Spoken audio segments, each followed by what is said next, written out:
ভাইয়ের নাম জাইদুল ইসলাম।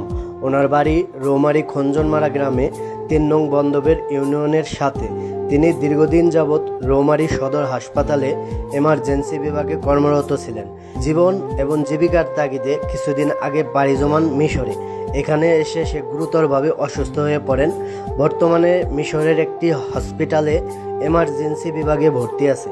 একজন প্রবাসী হিসাবে সবার কাছে দোয়ার দরখাস্ত রইল, ওনার জন্য সবাই দোয়া করবেন যাতে সে সুস্থ হয়ে পরিবারের কাছে ফিরে আসতে পারে। জীবন এবং জীবিকার তাগিদে আমাদের প্রবাসী হতে হয়। আমাদের কপালটা এতই খারাপ যে অসুস্থ হলেও আমাদের পাশে থাকার মতো কোনো আপনজন নাই। বর্তমান আগের তুলনায় সে অনেকটাই সুস্থ আছে। পরিবারের মানুষকে ধৈর্য ধরার তৌফিক দান করুক আল্লাহ তাআলা। চলুন ওনার মুখের কিছু কথা আমরা শুনে আসি।